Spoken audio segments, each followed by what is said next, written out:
మీ తాకట్టు బంగారం కష్టాలకి good bye చెప్పండి. వెంటనే ఎన్ గోల్డ్ కి కాల్ చేయండి. హైదరాబాద్ లో జీహెచ్ఎంసీ ఎన్నికలు హీట్ పుట్టిస్తున్నాయి. సీనియర్ లీడర్ మాజీ మంత్రి తలసాని శ్రీనివాస్ యాదవ్ కి సవాల్ విసురుతున్నారు ఆయన అల్లుడు ఎమ్మెల్యే నవీన్ యాదవ్. యాదవ్ సామాజిక వర్గంలో అత్యంత బలంగా ఉన్నారు ఇప్పటి వరకు మాజీ మంత్రి తలసాని. 1994 నుంచి హైదరాబాద్ లో తలసాని హవా కొనసాగుతున్నటువంటి వైనాన్ని మనం చూస్తున్నాం. ఏ పార్టీలో ఉన్నా యాదవ ఓట్లు, బీసీ ఓట్లు తలసాని వైపు ఇప్పటి వరకు మొగ్గు చూపాయి. ఇప్పుడు నవీన్ యాదవ్ ఎంట్రీతో ఆ లెక్కలు మారబోతున్నాయా అంటే కొంతవరకు అవుననే సమాధానం వినబడుతున్నాయి. ప్రస్తుతం బీఆర్ఎస్ లో తలసాని శ్రీనివాస్ యాదవ్, కాంగ్రెస్ లో నవీన్ యాదవ్ ఉన్నారు. ఎవరి వైపు నిలబడాలో యాదవ సామాజిక వర్గంలోనే ఒక పెద్ద డైలమా కొనసాగుతుందట. ఇక జీహెచ్ఎంసీ పరిధిలో అత్యంత బలంగా యాదవ వర్గం ఓట్లున్నాయి. అయితే ఎవరి గెలవాలో డిసైడ్ చేయాలన్నారు ప్రధానంగా బీసీ ఓటర్లు. ఇలాంటి సమయంలో వచ్చే ఎన్నికల్లో ఎవరి వైపు యాదవ్ ఓట్లు నిలవబోతున్నాయి? మామ తలసాని హవా కొనసాగుతున్నటువంటి వేళ అల్లుడు నవీన్ యాదవ్ చెక్ పెట్టబోతున్నారా? జీహెచ్ఎంసీ ఎన్నికల్లో ఈసారి గెలిచేదెవరు, ఎవరు పట్టు సాధించుకోబోతున్నారు అనేటువంటి ప్రశ్న చాలా బలంగా వినబడుతుంది. ఒకసారి మనం 2025 జూబ్లీ హిల్స్ ఉప ఎన్నికల్లో నవీన్ యాదవ్ విజయంలో కాంగ్రెస్ కు హైదరాబాద్ లో ఒక పెద్ద ముఖ్యమైన రాజకీయ సంకేతంగా నిలిచింది. ఈ ఎన్నికల్లో బీఆర్ఎస్ అభ్యర్థి పైన దాదాపు ఒక 30,000 పైచిలకు ఓట్లతో ఆయన గెలుపొందడం జరిగింది. దీంతో నగర రాజకీయాల్లో కాంగ్రెస్ తన బలాన్ని పెంచుకోవాలనేటువంటి ప్రయత్నాలకు మరింత ఊతమిచ్చినట్లుగా ముందుకు వెళ్తున్నట్లుగా తెలుస్తుంది. ఇప్పుడు జీహెచ్ఎంసీ ఎన్నికలు రాబోతున్నాయి. తలసాని వర్సెస్ ఆయన అల్లుడు నవీన్ యాదవ్ గా పోటీ మారడం ఇప్పుడు మనం చూడబోతున్నాం. జీహెచ్ఎంసీ పరిధిలో స్థానిక డివిజన్ లో అత్యంత వ్యక్తిగత బలం, పార్టీ క్యాడర్, స్థానిక సమస్యలు, ప్రభుత్వం పైన ప్రజల యొక్క అభిప్రాయం, ఈ మొత్తం అంశాలను బేరీజు వేసుకున్న తర్వాత సామాజిక వర్గానికి సంబంధించినటువంటి ఓట్ల ప్రభావం చాలా క్లియర్ కట్ గా కనబడుతుంది. జూబ్లీ హిల్స్ ఉప ఎన్నికల్లో తలసాని ఒకంత నవీన్ యాదవ్ కు సంబంధించినటువంటి అంశాల్లో వ్యవహరించినటువంటి తీరు చాలా వరకు కూడా గమనించాం.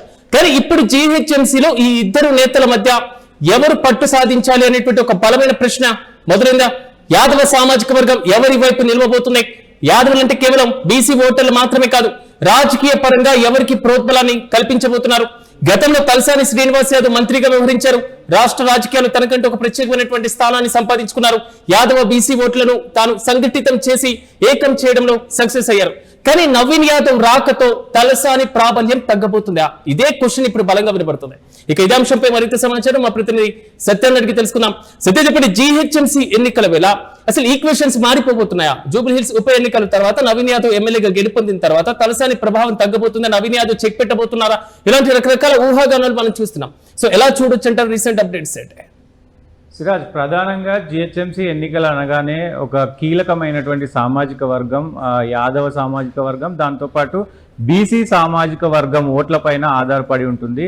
అంటే విజయాన్ని డిసైడ్ చేసేది, అధికారాన్ని డిసైడ్ చేసేది కూడా ఈ యాదవ సామాజిక వర్గం, అలాగే బీసీ సామాజిక వర్గం. ఈ రెండు వర్గాలకి కూడా హైదరాబాద్లో అత్యంత సన్నిహితంగా ఉన్నటువంటి వ్యక్తి, అలాగే దాదాపు 4 శతాబ్దాల నుంచి కూడా మరి పాలిటిక్స్లో తనదైన శైలితో, తనదైన ముద్రతో ముందుకెళ్తున్నటువంటి వ్యక్తి తలసాని శ్రీనివాస్ యాదవ్.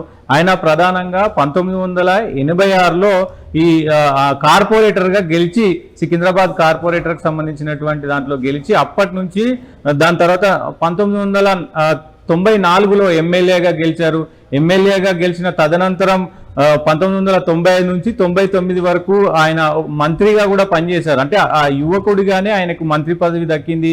సో ఆ మంత్రి పదవి కూడా చాలా కార్మిక శాఖకు సంబంధించి, ఉపాధి శాఖకు సంబంధించి ఉండడంతో అక్కడ అంటే హైదరాబాద్లో ఉపాధికి సంబంధించి అలాగే కార్మికులకు దగ్గరయ్యారు తలసాని. ఉపాధి ఏదైతే యువకులు కావచ్చు, యువత కావచ్చు, వాళ్ళందరికీ దగ్గరయ్యారు.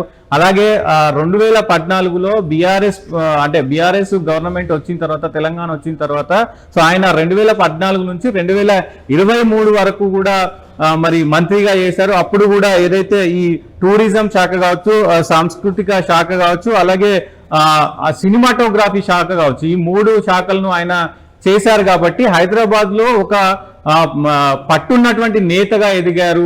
మొత్తం హైదరాబాద్ ఏదైతే ఔటర్ రింగ్ రోడ్ పరిధిలో ఉన్నటువంటి మొత్తం ఓటర్లని తన మాటలతో కావచ్చు, తన రాజకీయ చతురతతో కావచ్చు, మొత్తం తన వైపు తిప్పుకునే ప్రయత్నం చేశారు. తదనంతరం ఇప్పుడు 2023లో కూడా శ్రీనివాస్ యాదవ్ గెలిచారు. కానీ ఇక్కడ నవీన్ యాదవ్ 2025లో ఏదైతే బీఆర్ఎస్ సంబంధించినటువంటి మాగంటి గోపీనాథ్ మృతి చెందిన తర్వాత ఉప ఎన్నికల్లో నవీన్ యాదవ్ గెలిచిన తర్వాత కొంత సినారియో మారింది. నవీన్ యాదవ్ ప్రస్థానం కూడా దాదాపు 2009లో కూడా ఆయన కూడా కార్పొరేటర్ గా మరి గెలుపొందిన పరిస్థితి కనబడతా ఉంది. దాని తర్వాత 2014లో జూబ్లీహిల్స్ ఎన్నికల్లో తను పోటీ చేశారు, కొంత ఓటింగ్ తో ఓడిపోవడం జరిగింది. 2018లో ఇండిపెండెంట్ గా గెలిచారు. సో ఎంఐఎం పార్టీ నుంచి 2 సార్లు కూడా మరి ఇండిపెండెంట్ ఎంఐఎం పార్టీ నుంచి ఒకసారి, ఇండిపెండెంట్ గా ఒకసారి పోటీ చేసి అత్యంత స్వల్ప ఓట్లతో ఓడిపోయిన పరిస్థితి అయితే ఉంది. సో 2020 తర్వాత మొత్తం ఈ జూబ్లీహిల్స్ ఉప ఎన్నిక తర్వాత ఆయన భారీ మెజారిటీతో గెలిచి, సో అక్కడ 25,000 పైచిలుకు మెజారిటీతో గెలిచిన తర్వాత ఇప్పుడు సినారియో అంతా కూడా మారిపోయింది. అంటే ఇప్పుడు సీనియర్ అయినటువంటి హైదరాబాద్ లో తిరుగులేని నేతగా ఎదిగినటువంటి, తిరుగులేని శక్తిగా ఎదిగినటువంటి తలసాని వైపు ఉంటారా, లేదు అంటే యువ ఐకాన్ మీరన్నట్లుగా అంటే తలసాని శ్రీనివాస్ యాదవ్ చాలా సీనియర్, ఆయనకు ఉన్నటువంటి ప్రాతినిధ్యం లేదా ఆయన గతంలో ఉన్నటువంటి రాజకీయ అనుభవం ఈ మొత్తాన్ని బేరీజ్ వేసుకున్న తర్వాత నవీన్ యాదవ్ జూబ్లీహిల్స్ ఉప ఎన్నికల్లో తాను రిప్రజెంట్ చేస్తున్నటువంటి ఆ కాన్స్టిట్యూషన్స్ కి మాత్రమే సో పరిమితం. అంటే హైదరాబాద్ జీహెచ్ఎంసీ ఎన్నికలంతా ప్రభావం చూపించేటువంటి పరిస్థితులు ఇప్పుడు ఉంటాయి అనుకోవచ్చా? డెఫినెట్ గా సిరాజ్, ఎందుకంటే నేను అదే చెప్తున్నాను. ఇప్పుడు నవీన్ యాదవ్ సాఫ్ట్ గా పాలిటిక్స్ చేస్తాడు, దాంతో పాటు అధికారంలో ఉన్నారు కాబట్టి ఆ అధికారం అనేది అతనికి ప్లస్ అయ్యే అవకాశం ఉంటుంది. ఇంకొకటి, ఇప్పుడు అక్కడ తలసాని శ్రీనివాస్ యాదవ్ కు ఈ సీనియారిటీ అనేది పనిచేస్తుంది. హైదరాబాద్ మొత్తాన్ని శాసించే స్థాయి రాజకీయాలు ఆయన చేయగలరు.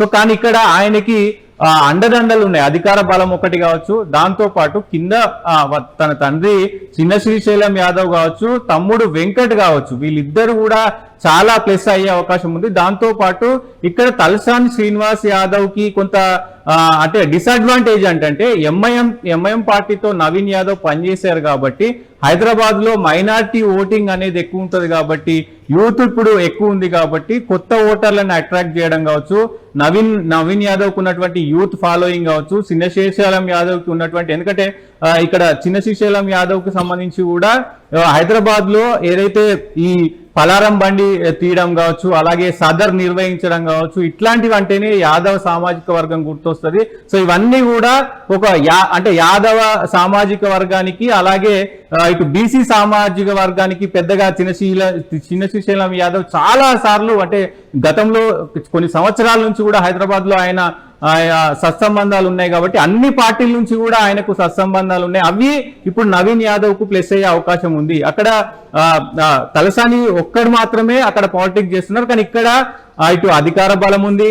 నవీన్ యాదవ్ ఏదైతే సాఫ్ట్ గా రాజకీయం చేస్తారో ఇలాంటి సందర్భంలోనే అంటే ఒకవైపు సీనియర్ పట్టున్నటువంటి నాయకులు, మరోవైపు జూనియర్ అయినా జంజీ ప్రభావం ఎక్కువగా ఉన్నటువంటి నేత. మరి ఇలాంటి సందర్భంలో యాదవ ఓట్లు, బీసీ ఓట్లు చీలబోతున్నాయి అనుకోవాలా, లేదా ఏకపక్షంగా గుంపగుత్తగా ఒకరికే పడేటువంటి ఛాన్స్ ఉంటుంది అనుకోవాలి? అంటే ప్రధానంగా ఇప్పుడు ఉన్నటువంటి సిచ్యువేషన్ లో సిరాజ్ అధికారంలో ఉన్నారు కాబట్టి ఖచ్చితంగా నవీన్ యాదవ్ కి ఒక మంచి అవకాశం, అధికారం పట్టుంది.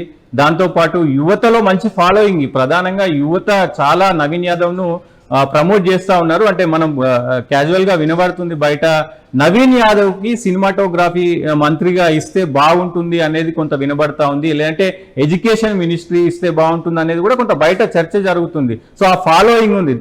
దాంతో పాటు సో ఎందుకు ఈ జిహెచ్ఎంసీ ఎన్నికల్లో అతనికి ఇంత మరి ప్రాధాన్యం దక్కింది అంటే కూడా ఇక్కడ బీసీ ఓటర్లకు సంబంధించి కావచ్చు, అలాగే యాదవ సామాజిక వర్గమే ఇక్కడ జిహెచ్ఎంసీ ఎన్నికలను డిసైడ్ చేస్తాయి కాబట్టి ఇప్పుడు అధికారంలో ఉన్నటువంటి మొత్తం వ్యవస్థను కనుక చూస్తే ఈ అధికారం వైపు అందరూ మొగ్గు చూపుతారు కాబట్టి ఖచ్చితంగా అది ప్లస్ అయ్యే అవకాశం ఉంది. చాలా మంది నవీన్ వైపు చూస్తా ఉన్నారు అనేదానికి ఎలాంటి సందేహం అయితే కనబడతలేదు సిరాజ్. దాంతో పాటు చిన్న శ్రీశైలం యాదవ్ కు ఉన్నటువంటి కాంటాక్ట్స్ కావచ్చు, ఆ మైనారిటీ ఓటింగ్ కావచ్చు, సో ఆ సాన్నిహిత్యం కావచ్చు, అన్ని కూడా ఆయనకు ప్లస్ అయ్యే అవకాశం ఉంది. సో ఇవన్నీ కూడా అంటే ఇద్దరికి అంటే ఆయనకున్నటువంటి స్ట్రాటజీ ఆయనకుంది, 40 సంవత్సరాల ఎక్స్పీరియన్స్ ఉంది. కానీ ఇక్కడ ఈయన కూడా వాళ్ళ నాన్న, వాళ్ళ తమ్ముడు, అధికార బలం, రేవంత్ రెడ్డి అండదండలు ఇవన్నీ ఉన్నాయి కాబట్టి సో ఆయనను ముందు పెడితే సో ఆయన ఫాలోయింగ్ కూడా ఉంది. యాదవులందరూ నవీన్ యాదవ్ ను ఒక ఐకాన్ మోడల్ గా పెట్టి ముందుకెళ్తున్నారు కాబట్టి ఖచ్చితంగా ఇద్దరు అంటే మామ అల్లుళ్ళు ఇక నువ్వంటే నువ్వు అనే సవాల్గా మారిన పరిస్థితి కనబడతా ఉంది.